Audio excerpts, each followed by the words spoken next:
Bonjour à tous et bienvenue sur cette vidéo. Le club de Bruges vient-il de prendre une option ou un avantage pour le titre en se rapprochant de Genk à 1 point après le match d'aujourd'hui? C'est une chose que nous allons décrypter, nous allons en parler et comme d'habitude je vais faire un petit débriefing du match. Donc nous allons commencer par la composition d'équipe comme d'habitude.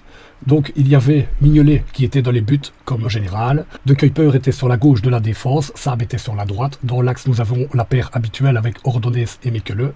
Juste au-dessus, en milieu défensif, il y avait Onyedika. Jachary, comme d'habitude, était un cran plus haut. Van Aken soutenait l'attaquant qui était aujourd'hui Nilsson, puisque Jutgla était placé sur la gauche et Solis était, lui, sur la droite. Donc il avait juste cette petite surprise-là, avec Jutgla qui était préféré sur la gauche. Là, en général, c'est Solis qui est, et Talbi est sur la droite.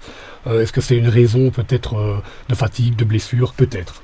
Donc pour commencer dans ce match, on voit deux équipes qui veulent la victoire, on voit deux équipes qui poussent, deux équipes qui ont des occasions. On pouvait s'y attendre puisque de toute façon Genk est pour l'instant premier du championnat et je pense voulait absolument le rester.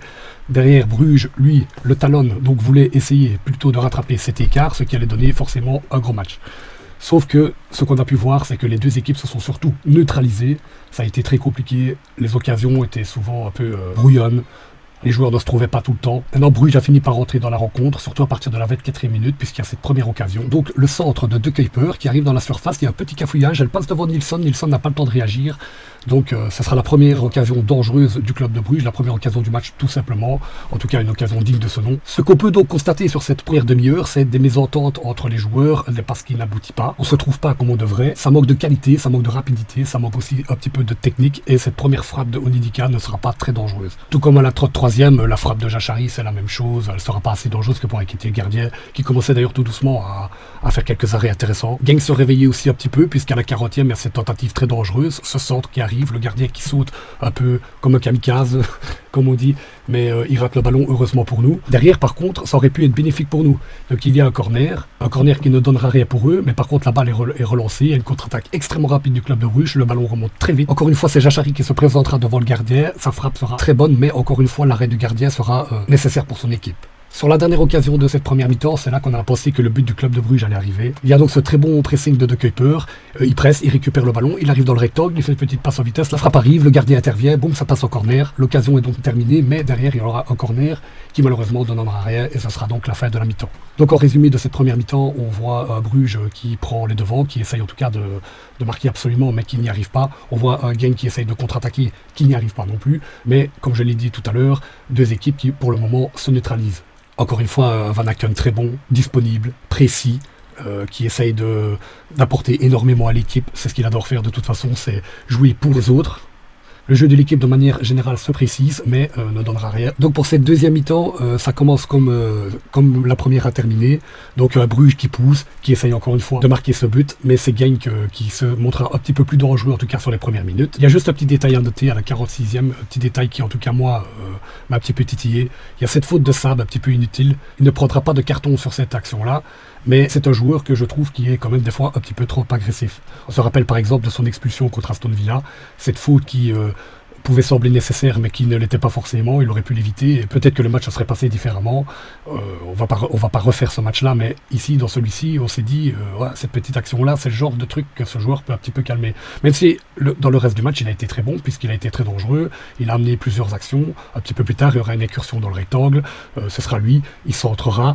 Nilsson la reprend, mais elle est stoppée par le gardien et ça finira en corner. Donc le match continue à avancer, nous arrivons à la 60e et ce qu'on peut constater, c'est que les deux équipes ont toujours la même fin de victoire, les deux équipes poussent toujours, mais chacune un peu à leur manière. Le club de Bruges pousse plus, mais Genk semble des fois plus dangereux quand c'est lui qui a le ballon. Ce qu'on peut constater, c'est que les combinaisons de Bruges sont intéressantes, elles sont toujours vers l'avant, très rarement en retrait, on essaie toujours de chercher l'homme libre, mais l'homme qui se déplace, l'homme qui n'est pas forcément stable et qui attend derrière la balle. Ces bonnes combinaisons amèneront l'incursion de Saab dont je parlais tout à l'heure. Quelques instants plus tard, il y a cette action dont j'avais envie de parler parce que je la trouvais très belle et je pense qu'elle méritait but. Il y a donc De Kuyper, encore une fois, qui fait un petit pressing, il récupère le ballon. Derrière, il fait une excellente passe en profondeur à Jachary. Jachary lui remet presque en un temps, enfin il contrôle puis il lui remet. Derrière, il y a le centre de Kuyper qui arrive dans la surface. Malheureusement, aucun Brugeois ne la récupère. Elle sera dégagée par la défense de Genk. Mais cette action était tellement bien rodée par l'entente entre les deux joueurs que je pense qu'elle méritait un meilleur sort. À la 58e, il y aurait aussi cette action de Onyedika, cette frappe qui sera belle mais qui ne donnera rien non plus, qui sera de nouveau repoussée blessé par ce gardien, qui d'ailleurs commence tout doucement à faire un très très bon match aujourd'hui. Hein. Le nombre d'arrêts qu'il fait, on se rend compte que c'est quand même l'homme fort de l'équipe, l'homme qui mettait pour l'instant son équipe dans ce match. D'ailleurs, leur seule occasion, ce sera la frappe de Heinen qui passera au-dessus. En tout cas, à la 161e minute, il y aura quelques occasions plus tard, mais elles ne seront pas dangereuses, donc je pense que j'en parlerai même pas. Un petit peu plus tard, il y a Nilsson qui sortira donc pour Talbi. Talbi qui rentrera donc dans ce match, qui amènera un petit peu de vitesse. C'est un peu ce qu'on pouvait s'attendre de ce remplacement-là. Mais malgré tout, on remarque quand même que le match commence tout doucement à se refroidir. Les deux équipes, on dirait qu'elles s'attendaient tout doucement à un match nul. Alors que c'est le genre de match où on sait que le premier qui marque prendra un gros avantage. Mais c'est à la 93e minute que pour moi va arriver le détail qui va changer ce match. L'entrée de Romeo Vermaat, qui a plusieurs fois déjà montré ses qualités, et je pense qu'il mérite même peut-être un peu plus de minutes, surtout quand on verra cette action quelques instants plus tard. Donc la balle arrive dans les pieds de Vermaat alors qu'il est entouré de deux joueurs, il va réussir à conserver ce ballon le temps que l'équipe remonte, ensuite il va la remettre dans l'axe du jeu, la balle va s'écarter, elle va revenir dans le rectangle, on a une bonne occasion, il y a une faute, et cette faute amènera un penalty. Un penalty que je ne verrai malheureusement pas en direct, car mon Wi-Fi a décidé de planter à ce moment-là, mais l'arbitre siffle donc ce penalty, et pour moi, je pense qu'il est logique. Ce penalty sera donc tiré par De Kuyper qui le marquera sans trop de difficultés. Et à ce moment-là, Bruges n'a plus qu'à contenir les assauts de Genk en espérant maintenir ce score de 1-0. Le match ne s'emballera pas et se terminera comme ça sur le score de 1-0. Et Bruges recolle donc le Racing de Genk à un point et prend pour moi un avantage, en tout cas certainement psychologique, sur le KRC Genk, en sachant qu'il reste 6 matchs, dont un contre eux, là-bas. Ça ne sera pas de tourpeau, mais en tout cas on y croit. Un point.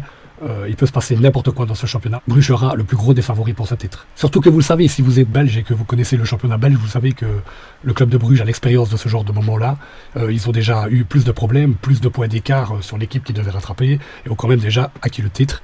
Ici, même si ça reste Genk qui est beaucoup plus régulier, ça commence tout doucement à se resserrer et je pense que ça semble être en bonne voie pour le club de Bruges. Maintenant, je sais ce qui va se passer sur les réseaux sociaux. Hein. Je vois déjà les mauvaises langues dire, comme par hasard, le club de Bruges, un penalty contre un adversaire direct dans un match extrêmement important, les arbitres payés, patati. On va encore l'entendre, ça c'est certain, mais moi je pense réellement qu'il y avait faute sur cette action-là. C'est pas une histoire d'arbitre, c'est une histoire de faute, d'erreur de Genk, de la défense de Genk.